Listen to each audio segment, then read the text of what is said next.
And it's good to be here together at the final, very last family fellowship night at Itasca Bible Church. Until next year. And so we're looking at Proverbs 16:33.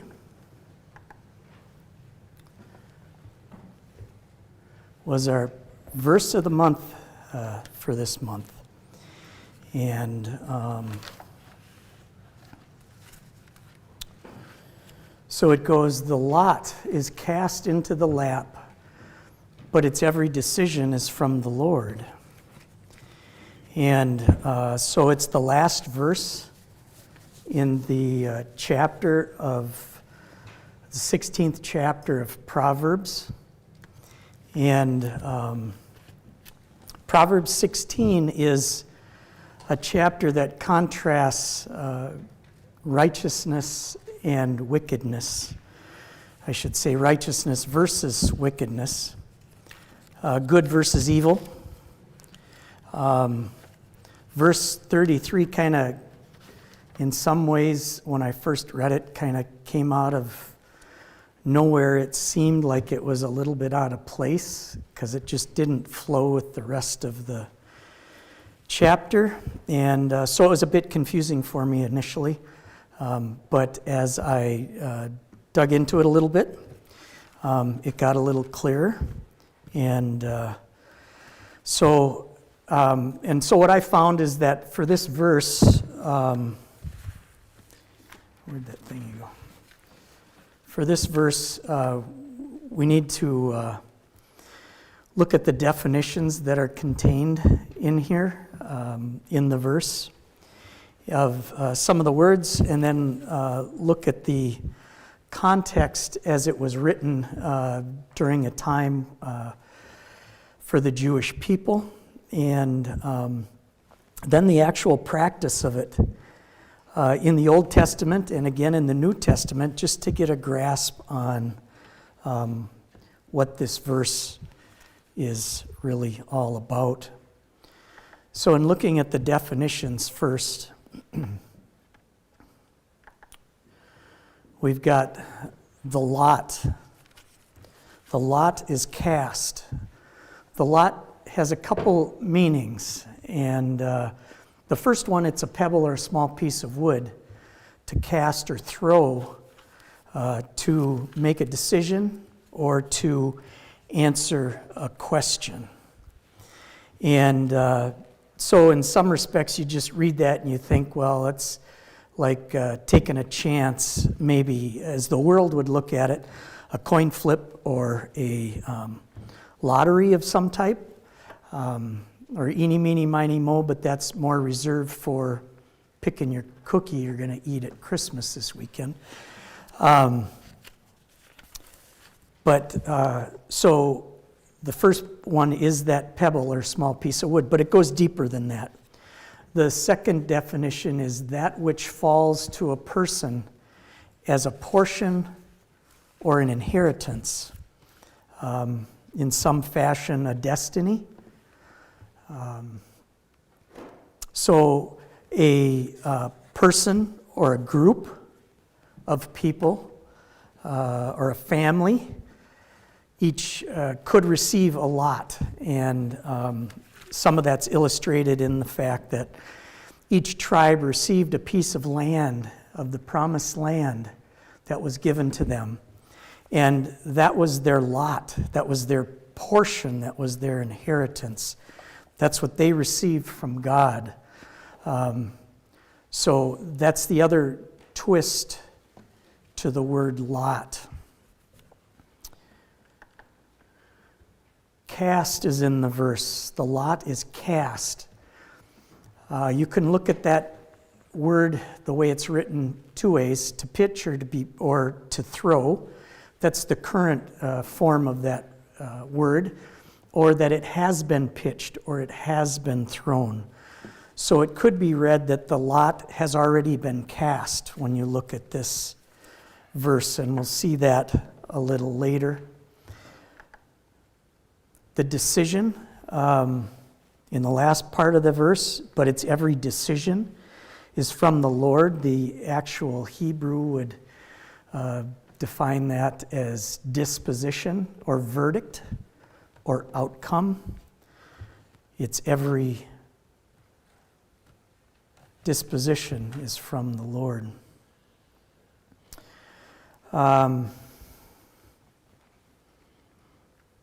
One other word that's in there I don't have up here, lap, and everybody in here has a lap, and everybody has one right now, but as soon as you get up and leave, you won't have a lap because it's going to go away as sure as you stand up. But it's actually a personal space as it's defined here. It's defined in other places. It's called the bosom, and it's a personal, tender area that everybody has. In the Old Testament times, people would have a fold in their cloak, in their garments, and they actually would put food, or in some cases even shepherds would put a lamb, a very small lamb, in their lap, in their bosom, and it was a fold that was in their garments. And what was in your lap was your possession personally. And the practice of casting lots was actually very common in the Old Testament times, not necessarily just for the Jewish nation, but for all the nations. And it was a means of deciding an issue or determining the divine will of as to a certain decision that somebody was going to make. It was an appeal of sorts to a God, and I'll say that one with a small g, to act without prejudice or bias. So the heathen would throw lots also as an appeal to their God to figure out the answers to the questions that they were looking at. And it was a very trusted means of coming up with an answer to a question. Proverbs 18:18 says, casting lots causes contentions to cease and keeps the mighty apart. So it was well recognized among the nations, and it was also recognized amongst the Jewish people. And it was used quite extensively. And they too had a religious intent, but they were praying to our God, the God, usually when they accompanied their decision-making by casting lots. But a few instances of casting lots in the Old Testament. I mentioned I mentioned the lot as being the portion of land that somebody got, but it was also used to choose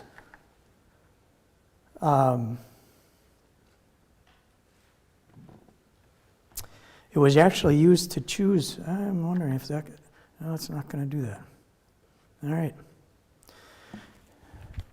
Okay, so in Numbers 26:54 to 56, it says, to a large tribe, and this is the Lord gave the direction to Moses to actually use lots to find these decisions. To a large tribe you shall give a larger inheritance, and to a small tribe you should give a smaller inheritance. Each shall be given its inheritance according to those who are numbered in them. But the land shall be divided by lot. They shall inherit according to the names of the tribes of their fathers. According to the lot, their inheritance shall be divided between the larger and the smaller. It's almost a play on words. According to the lot, which is thrown, they received their lot, which was their inheritance. So God directed Moses to use the lots in the Old Testament to split up the land. Another example is in Leviticus 16, verses 8 through 10. And that was where they brought the two goats in, and one goat would be sacrificed, and one goat would be turned loose into the wilderness as the scapegoat. And in verses 8 through 10, it says, "Then Aaron shall cast lots for the 2 goats, one lot for the Lord, and the other lot for the scapegoat. And Aaron shall bring the goat on which the Lord's lot fell, and offer it as a sin offering. But on the goat on which the lot fell to be the scapegoat shall be presented alive before the Lord to make atonement upon it, and to let it go as the scapegoat into the wilderness." So that was another instance where lots were used. They were also used to determine a guilty person. And if we move forward for just a verse in Jonah chapter 1, verse 7, the sea was reeling and the sailors were scared and they couldn't figure out what was happening with the weather, and they were worried that there was somebody that was causing this to happen. And so in verse 7, they said to one another, "Come, let us cast lots, that we may know for whose cause this trouble has come upon us." So they cast lots, and the lot fell on Jonah. So it was used to determine the guilty person in that instance. There's many others. One that I don't have on here is in the book of Esther. And Haman, who was not a Jew, was plotting to destroy the Jewish people. And as he was plotting, he cast lots himself to determine the day of the destruction of the Jewish people. And God's sovereignty prevailed, and he delivered God's people. And the Jewish people celebrate that as the Feast of Purim, which is the Feast of Lots, because they were saved from Haman's plan of destruction. There are a number of other instances in the Old Testament where lots are used. These are just a few. And then in the New Testament, the last time there's an occurrence of actually casting lots is in Acts. And it's in Acts 1. And there's a few verses there. And Judas was no longer numbered amongst the 12. And so in verses 21 through 26, we see the disciples trying to determine who their replacement would be for Judas. And in verse 21 it starts, "Therefore of these men who have accompanied us all the time that the Lord Jesus went in and out of among us, beginning from the baptism of John to the day when he was taken up from us, one of these must become a witness with us of his resurrection." And they proposed 2 people, Joseph called Barsabas, who was surnamed Justus, and Matthias. And they prayed, and they said, "You, O Lord, who know the hearts of all, show which of these 2 you have chosen, and to take part in this ministry and apostleship from which Judas by transgression fell, that he might go on to his own place." And they cast their lots, and the lot fell on Matthias, and he was numbered with the 11 disciples. We're not told after that point in time to cast lots or to use another physical means to make our decisions. God made sure in all these instances that the lot would fall on his choice, in his sovereignty.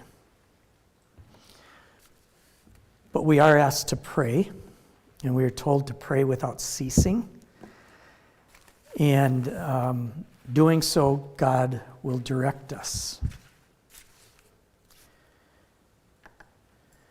And looking back again at our verse and the application, and I've got 2 applications here that I'm kind of proposing there are. One is probably the more obvious of the two. But this verse really shows God's sovereignty in our lives. Whatever we do, however we make our decisions, this verse confirms that God is the one who's in control, and it's not us. We're not floating on a sea of chance. God is directing and guiding, and the outcome is in God's hands, not ours. There's a couple other verses at the beginning of this chapter of Proverbs that makes the placement of chapter 33 much more reasonable or obvious. Proverbs 16 starts out in 1 and 2. The preparations of the heart belong to man, but the answer of the tongue is from the Lord. In all the ways of a man are pure in his own eyes, but the Lord weighs the spirits. And again in verse 9 of that chapter, a man's heart plans his way. So we plan our way, but the Lord directs our steps. Harry Ironside said, "In this world it may seem that chance rules the lives of men, but our supreme God controls all things." So we can take comfort that our loving God is with us each step that we take and each decision that we make. And in looking at it just a little bit farther, our lot, and when I look at God's sovereignty in our lot, I'm looking at the word not as the casting of something to determine the question, but it's our lot, our destiny, our inheritance. If the lot is our inheritance and our portion, our gift for ministry,